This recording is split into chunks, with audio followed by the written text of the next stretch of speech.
बिस्मिल्लाहिर्रहमानिर्रहीम।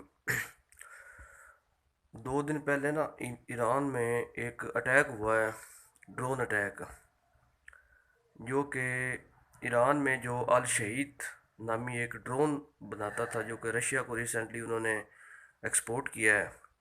वो फैक्ट्री थी, अस्फान शहर है ईरान का, बड़ा मशहूर शहर है।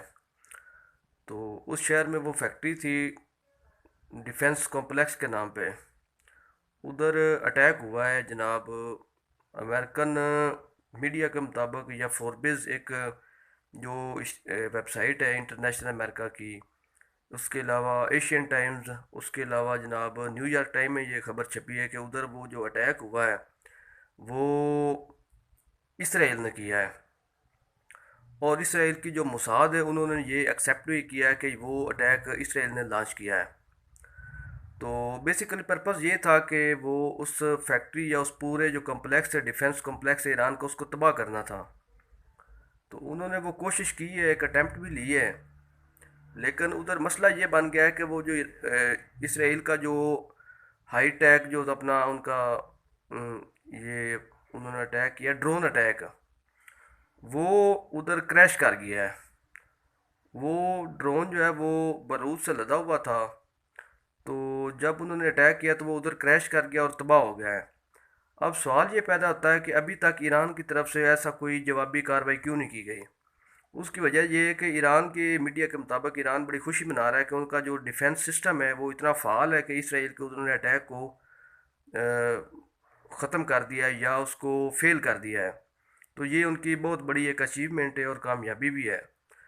अब देखें, इस सारे पर्सपेक्टिव का रूस और यूक्रेन की जंग से क्या ताल्लुक हो सकता है।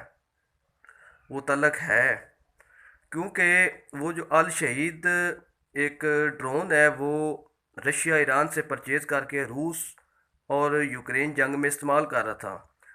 क्वेश्चन अब ये भी बनता है कि रूस जो इतना हाई टेक्नोलॉजी वाले वेपन्स बनाता है, उसे क्या ज़रूरत पड़ गई थी कि वो अपना ईरान से अ, लेके ड्रोन वो उधर इस्तेमाल करें।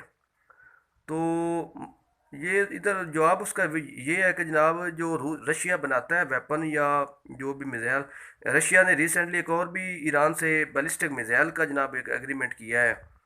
तो ईरान वो भी अक्टूबर तक उन्हें प्रोवाइड करने का मतलब अल्टीमेटम दिया उन्होंने कि वो उन्हें अक्टूबर तक वो दे देंगे। रूस और यूक्रेन जंग का पर्सपेक्टिव ये है कि जनाब अमेरिका और जो इसराइल है उन्हें ये शदीद तहफ़्फ़ुज़ात थे कि जो रशिया है वो ईरान से ड्रोन और बैलिस्टिक मिज़ाइल परचेज़ करके उधर यूक्रेन में इस्तेमाल कर रहा है। उसकी वजह ये है कि ये ईरान का जो मिज़ाइल है या उनका जो ड्रोन सिस्टम है वो छोटे पैमाने पर मार करने के लिए बहुत ही इफ़ेक्टिव है।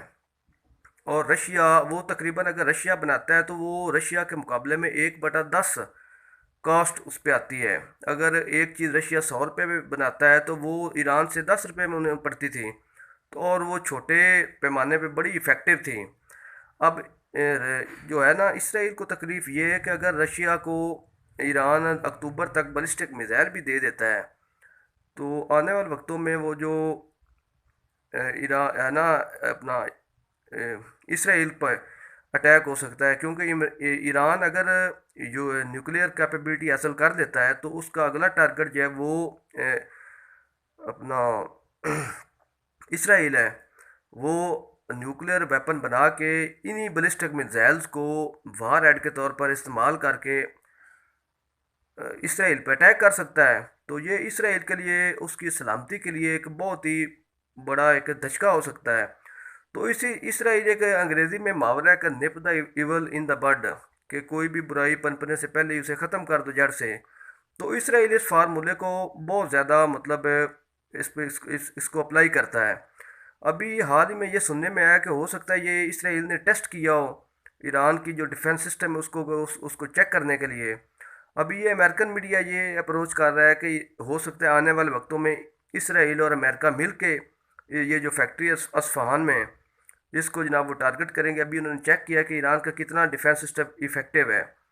तो नेक्स्ट आने वाले दिनों में ये देखना पड़ेगा कि जनाब उनकी क्या हिकमत अमली है। लेकिन मोस्ट प्रोबेबली चांसेस यही हैं कि इसराइल दोबारा अटैम्प्ट करेगा और इस दफ़ा वो अमेरिका के साथ मिलकर वो अटेम्प्ट करेगा। अगर ये होता है तो ये बहुत एक तबाह कुन चीज़ होगी ईरान के डिफेंस के लिए और रशिया के लिए अल्टीमेटली। तो ये इसराइल के लिए बड़ा कंसर्न था यूक्रेन और इनकी जंग के पर्सपेक्टिव के हवाले से, क्योंकि नेक्स्ट अगर अगर ये सिलसिला होता है तो ये यूक्रेन के साथ साथ इसराइल के लिए बहुत बड़ा एक थ्रेट साबित हो सकता था, क्योंकि इन्हीं बैलिस्टिक मिसाइल को ईरान वार हेड के तौर पर इस्तेमाल करके न्यूक्लियर कैपेबिलिटी हासिल करके इसराइल पे अटैक कर सकता है। तो अल्लाह हाफिज़।